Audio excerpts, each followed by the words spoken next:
Aujourd'hui, je vous invite à méditer sur l'un des plus grands attributs de notre Dieu. Dans un monde où tout semble changer, où les promesses humaines sont parfois oubliées, où les circonstances peuvent bouleverser notre foi, il existe une vérité qui demeure immuable. Dieu est fidèle. Peut-être traversez-vous une période difficile, peut-être priez-vous depuis longtemps sans voir la réponse que vous espérez. Peut-être vous demandez-vous si Dieu vous a oublié. Si tel est votre cas, cette méditation est pour vous. La Bible nous rappelle dans Lamentations 3, 22 à 23. Les bontés de l'Éternel ne sont pas épuisées, ses compassions ne sont pas à leur terme, elles se renouvellent chaque matin. Oh, que ta fidélité est grande! Ces paroles ont été écrites dans une période de profonde souffrance. Pourtant, au milieu des ruines, le prophète Jérémie contemple encore la fidélité de Dieu. Cela nous enseigne une vérité précieuse. La fidélité de Dieu ne dépend pas de nos circonstances. Elle demeure la même dans les jours de joie comme dans les jours d'épreuve. Mais qu'est-ce que la fidélité de Dieu? La fidélité de Dieu signifie qu'il accomplit toujours ce qu'il promet. Il ne ment jamais. Il ne change jamais, il ne renonce jamais à ses enfants.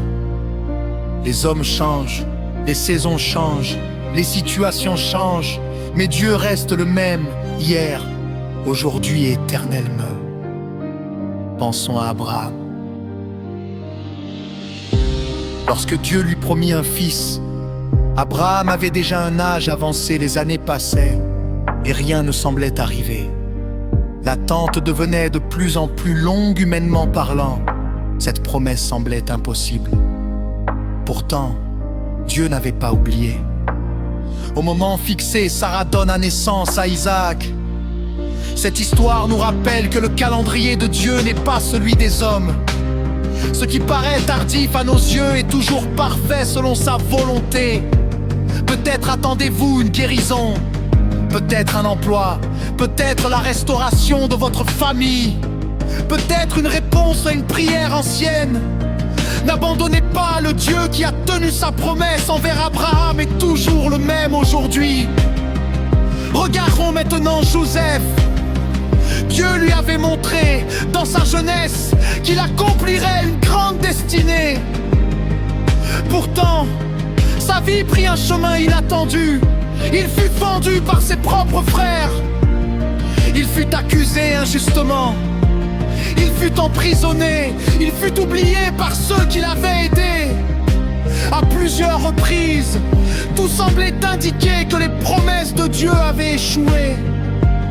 Mais derrière chaque événement, Dieu préparait silencieusement l'accomplissement de son plan. Lorsque le temps fut venu, Joseph devint gouverneur d'Égypte et sauva des milliers de vies pendant la famine. La fidélité de Dieu ne consiste pas toujours à nous éviter les difficultés. Elle consiste à être avec nous au milieu d'elles et à transformer même les injustices en bénédictions.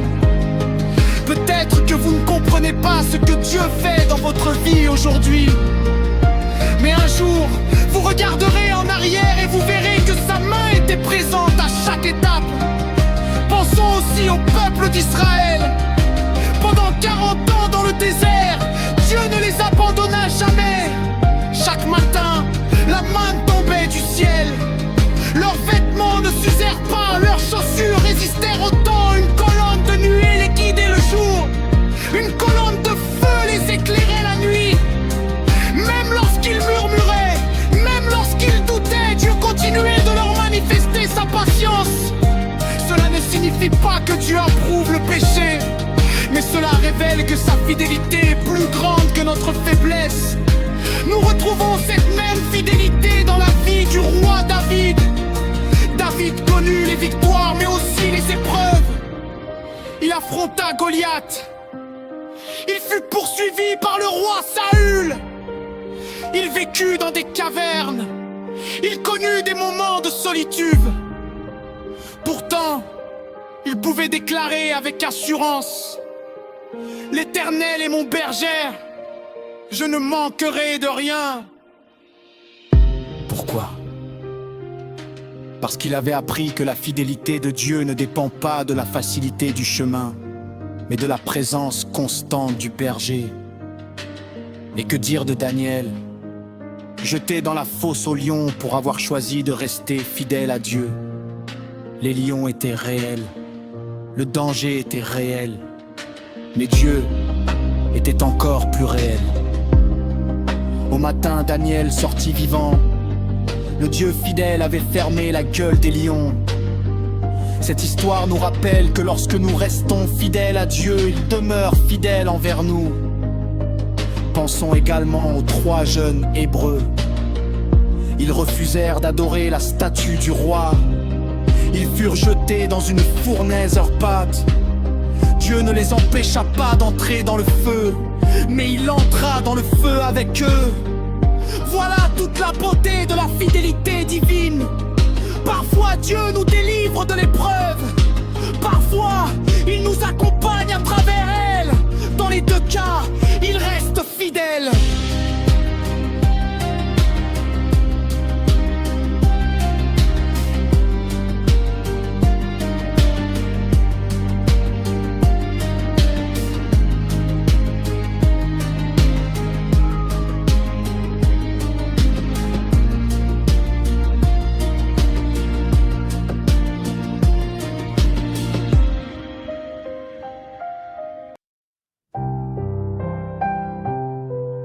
Le plus grand témoignage de la fidélité de Dieu se trouve cependant en Jésus-Christ. Depuis les premières pages de l'Ancien Testament, Dieu avait promis un sauveur.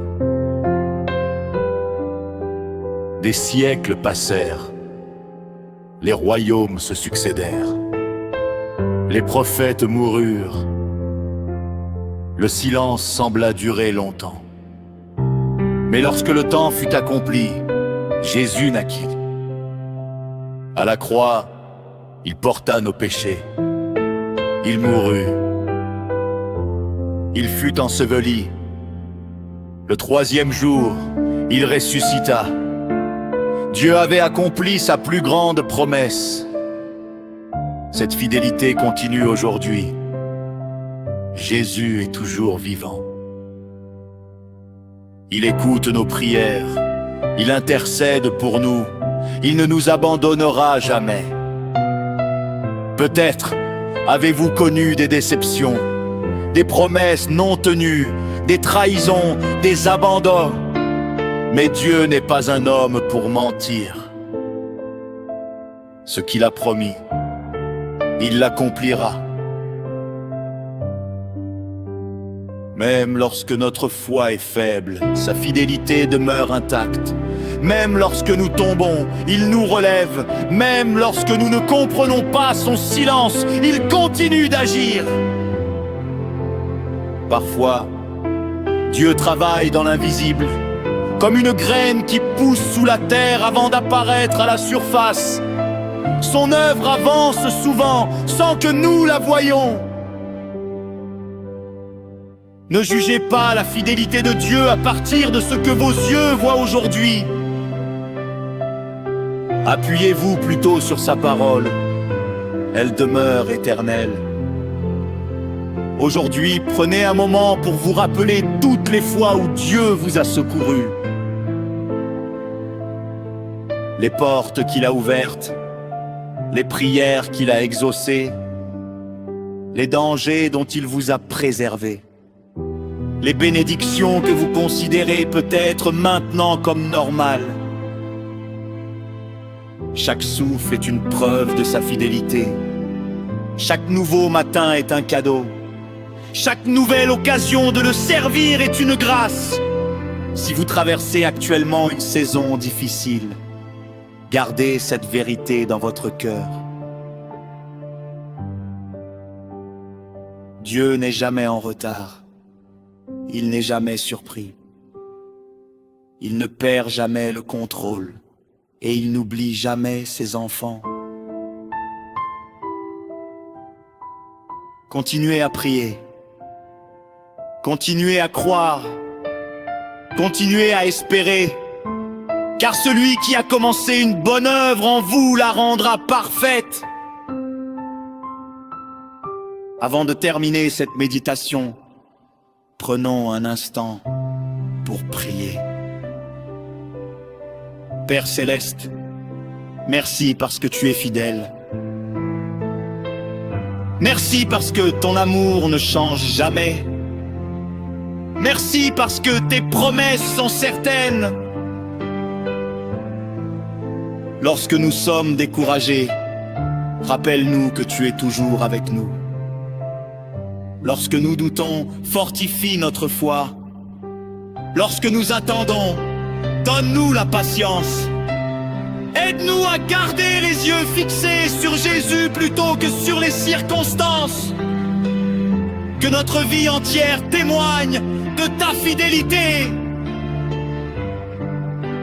Au nom de Jésus-Christ. Amen.